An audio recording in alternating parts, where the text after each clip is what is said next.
Pessoal, vamos falar aqui hoje sobre réguas de cobrança. Por que elas são importantes? Vamos falar da régua mais simples, aquelas com ações estáticas ao longo do tempo, as réguas dinâmicas e por que é tão importante capturar status ao longo da comunicação com os clientes, tá bom? Vamos lá.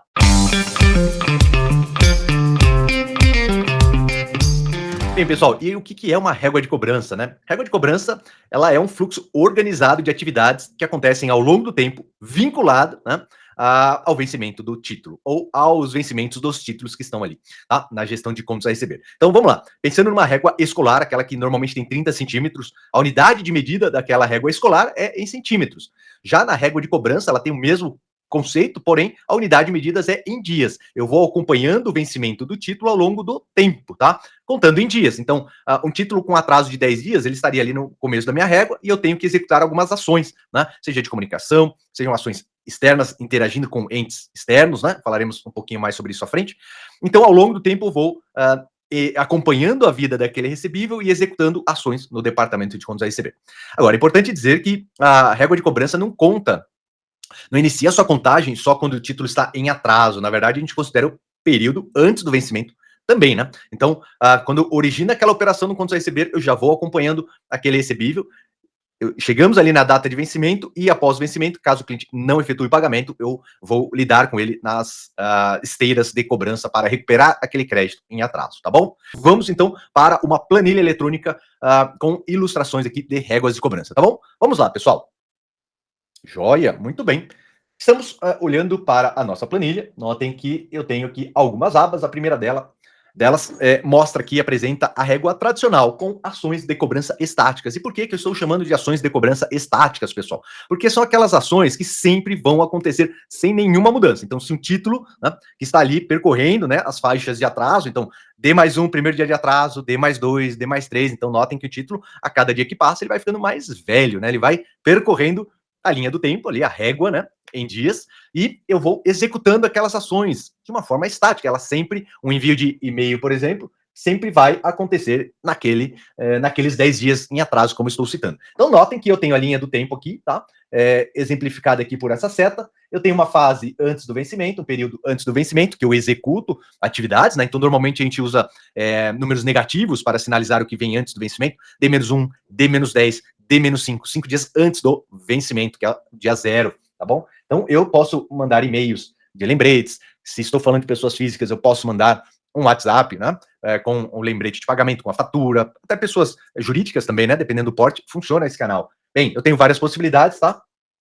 Após o vencimento, pagamentos em atraso, eu vou, então, implementar ações de cobrança para recuperar o capital. E a régua de cobrança aqui exemplificada mostra ações, né, com 10 dias de atraso, 20 dias de atraso, um e-mail e um SMS, né, mensagem curta de texto, com 30 dias, novamente aqui, e-mail e ligações, carta física com 60 dias, terceirização e negativação com 90 dias, e assim por diante. Eu vou, né, registrando ali o que eu preciso fazer, à medida que eu tenho títulos com aquele vencimento, tá bom? Muito bem. Falando um pouco de canais, pessoal, de cobrança, ó, eu coloco aqui, ó, várias possibilidades. Portal de negociação do credor. O credor tem que ter um portal para receber, né, os clientes que desejam pegar um meio de pagamento, renegociar uma dívida, conversar com a empresa, mandar uma proposta, enfim, existem várias possibilidades, né?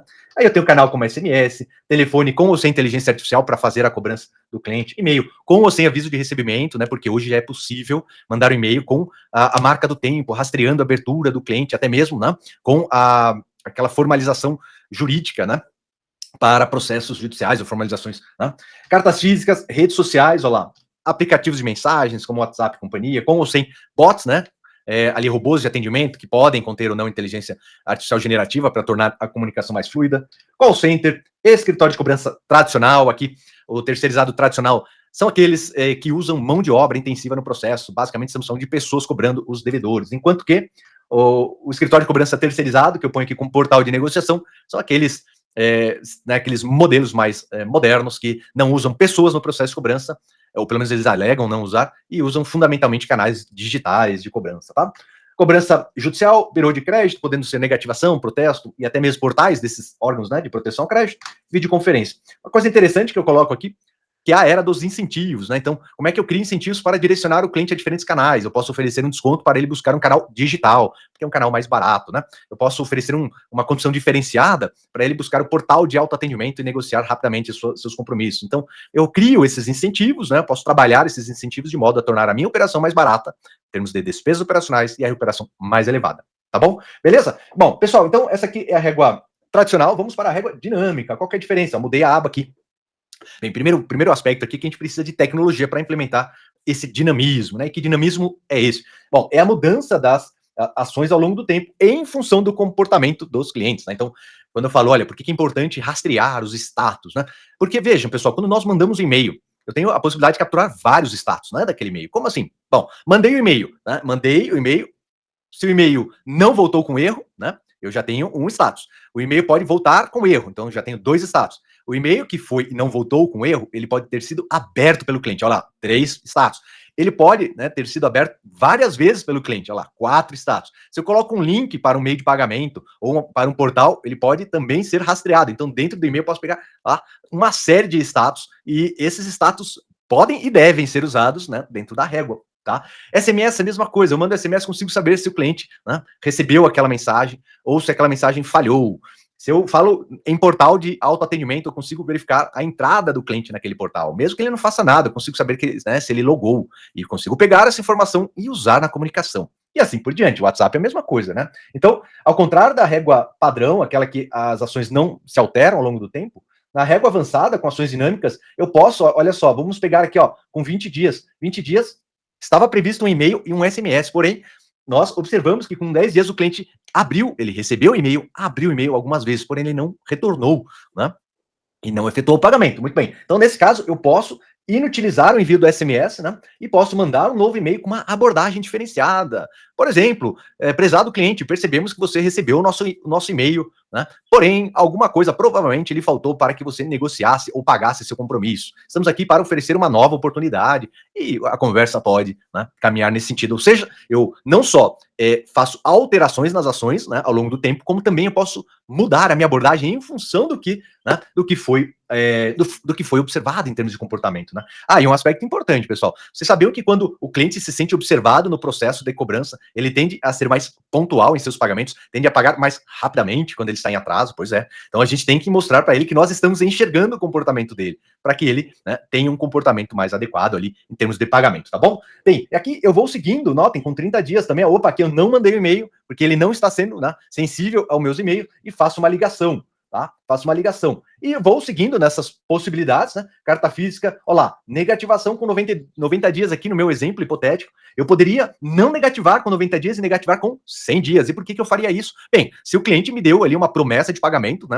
Tem registrado na tela dele que ele prometeu pagar ou prorrogou o pagamento próximo ali, né, do dia de negativação, eu posso aguardar um pouco, né, até que o cliente faça o pagamento e eu não gaste dinheiro com aquela negativação e também não, né, vai irritar o cliente na medida em que eu negativo o cliente, ele recebe aquela carta de negativação, porém, ele já fez o pagamento ali nos dias anteriores, né, isso irrita profundamente o cliente e eu posso evitar isso quando eu tenho uma régua dinâmica. Pessoal, citando aqui alguns exemplos apenas, né, não dá para esgotar aqui todas as possibilidades, a criatividade é o limite aqui, né, e quando a gente fala em mudança, né, da régua, criar novas abordagens, a gente está conectando diretamente com a experiência do cliente, né? Como é que eu vou trabalhar minha comunicação de modo, né, a aumentar a satisfação do cliente nessa etapa que é tão importante, né? Muitas vezes cheio de ruídos. Legal. Além disso, um ponto que alguns aqui já devem ter percebido é que, mesmo que eu tenha uma régua padrão, uma régua única para minha base de clientes, talvez para um determinado segmento de clientes, que depois a gente vai falar um pouco sobre segmentação, mas imaginem que nós temos uma régua única, tá certo? A partir do momento que eu consigo criar esses dinamismos, né? Eu consigo criar essas alterações nas ações ao longo do tempo, na verdade, como as ações vão se comportar em função do comportamento, né, do cliente, ficou estranho, né? Como elas vão, né, se comportar em função do que o cliente, né, está fazendo ali, seja abrindo e-mail, entrando no portal e assim por diante, as ações, elas vão, na verdade, elas serão ajustadas ao perfil daquele cliente. Então, eu não vou ter só uma régua única. Eu teria aqui várias réguas, né? Uma régua para cada cliente. Olha só, mesmo partindo de uma régua única. Um negócio extremamente interessante, porque a gente passa a ter uma régua personalizada, né? A cada cliente, né? Personalizar exatamente, né, quer dizer tornar pessoal aquela cobrança. Olha que coisa interessante. Bem, vamos aqui para a régua segmentada agora, pessoal. Régua segmentada, eu posso segmentar a régua de várias formas, é muito importante fazer isso. Seja pelo perfil do cliente, cliente VIP, cliente de varejo, cliente de alta renda, clientes de governo e privado, empresa privada, tem várias possibilidades, né? Tá aqui. E também posso usar por, né, a segmentação por probabilidade de pagamento, que é o que eu estou citando aqui, ó. Alta probabilidade de pagamento, média probabilidade, baixa probabilidade. Eu vou ter uma cobrança mais intensa naqueles clientes de baixa probabilidade de pagamento. Vou negativar de forma antecipada, vou cobrar ele de forma mais intensa, usando mais canais, né? Logo no começo ali dos vencimentos. O que é diferente da atuação daqueles clientes com alta probabilidade de pagamento. Eu cria uma comunicação mais, né, mais leve com eles logo nos primeiros dias. É claro que ao longo do tempo, se o cliente não paga, há uma convergência, né, entre esses perfis aqui. Mas é importante que no contas a receber e na nossa régua, né, nós tenhamos essa atuação segmentada, separando por perfis de clientes e probabilidades de pagamento, tá bom? Beleza? Aí aqui embaixo, né, a gente coloca descontos, prorrogações, renegociações em função, seja das probabilidades ou do perfil, dos perfis de clientes, tá legal? Beleza? Bom, joia, pessoal. Agora, para a gente finalizar aqui, eu trago a régua separada por dimensões, tá? A régua que eu chamo aqui de régua de comunicação, a régua de atividades externas e a régua para atividades internas. E qual que é a diferença aqui? O que eu quero dizer, né? Eu quero mostrar o seguinte, que a régua de comunicação, ó, são ações ligadas à comunicação com os clientes. Então é legal separar a régua também, para que, né, fique muito claro, né, e muito evidente ali as atividades de cada um. Ligações, e-mails, WhatsApp, SMS, assim por diante, tá? Então, ao longo do tempo. Bem, aí eu tenho a régua aqui de atividades externas. Poxa, emissão de meios de pagamento, isso é feito no banco, meu RP, né, interage com o banco, meu sistema especialista de contas a receber interage com o banco, então tem que verificar, né, ali em algum momento antes do vencimento, a geração do meio de pagamento para que, junto com a fatura, eu consiga mandar para o cliente para que ele possa pagar, né, o compromisso. E ao longo do tempo eu tenho aqui, ó, por 30 dias, mandar aquele cliente em atraso para portais de negociação. Eu posso negativar o cliente com 50 dias, agência de cobrança e portal de negociação novamente, seja acrescentar outro portal ou fazer uma mudança de carteira também, né? Com 60 dias, agência de cobrança, portal de negociação, negativação, né, em outro birô. Então, eu estou aqui, eu poderia ter um outro exemplo, eu poderia ter, informar o cancelamento de contrato para o órgão regulador, né, então muitas vezes eu tenho que fazer isso em determinados segmentos do mercado. Então, aqui são as atividades relacionadas a essas entidades externas, esses participantes externos, né, que não fazem parte da empresa. Tá? Então, é bom ter também a régua, né, separada, depois você pode criar uma régua única, né, mas normalmente fica mais fácil de entender, né, quando a gente separa até chegar na régua unificada. E por fim aqui, a régua de atividades internas. Então note que ele 10 dias antes do vencimento, fechar a fatura e mandar meios de pagamento. Isso está acontecendo, preferível que seja feito de forma automática. Verificar vencimentos do dia, todo vencimento, opa, quais são os vencimentos hoje, né? A régua vai seguindo aqui, verificar taxas de pagamentos dos atrasos iniciais. Quem me pagou, quem não pagou, né? Se essa taxa está aumentando ou diminuindo. Calcular e atualizar a taxa de rolagem da carteira, acompanhar os saldos que vão migrando, né, entre as faixas de atraso. É importante que a gente reduza a rolagem da carteira, né, porque significa que, à medida que aquele compromisso envelhece, né, vai ficando mais antigo, vai diminuindo a probabilidade de pagamento, né? A possibilidade de pagamento. A gente sabe que, dependendo do perfil da carteira, mas para carteiras de varejo, normalmente estamos falando de uma perda ali de 0,5% de probabilidade de pagamento a cada dia de atraso, né? É bastante coisa se a gente pensar, né, nessa carteira envelhecendo na nossa operação. Aqui, calcular e atualizar a taxa de rolagem com 60 dias.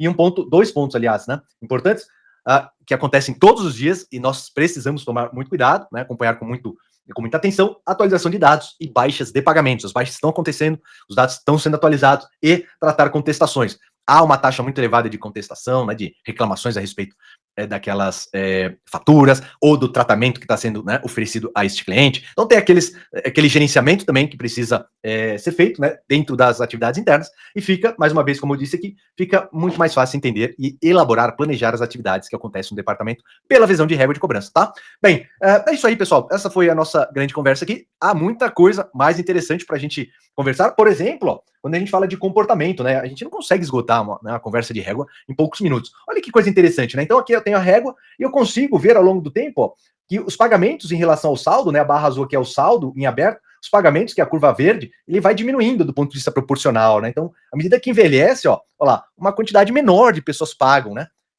os seus compromissos, chegando até aqui, ó, com 360 dias, uma parcela bem pequena paga em relação àquele saldo. Eu tenho que empregar ações mais contundentes ali para resgatar aquele capital. E mais do que isso, eu cito aqui, eu identifico que entre 60 e 90 dias eu consigo começar a observar aquele cliente que é indiferente, aquele que não paga, assim como os não convertidos, né? O cliente que não paga, mas é aquele cliente que eu cobro e eu sinto que ele está indiferente, ele dá sempre aquela mesma justificativas. E aí é importante porque eu posso começar separando, né, os clientes que eu não desejo manter na minha base ou fazer novos negócios. Por quê? Porque no momento de atraso ele foi indiferente, ele não transmitiu aquele comprometimento em pagar, tá bom? Beleza, então notem que eu tenho dentro da operação, ao longo do tempo, várias possibilidades, né? E a gente tem que formalizar, capturar status, né? Fazer um bom estudo do perfil dos nossos clientes para que a nossa régua seja a melhor possível. Beleza, pessoal? Falamos de vários conceitos interessantes aqui. É importante, né, aprofundar cada um deles, né, na operação, os estudos por aí. E muito obrigado e até o próximo vídeo.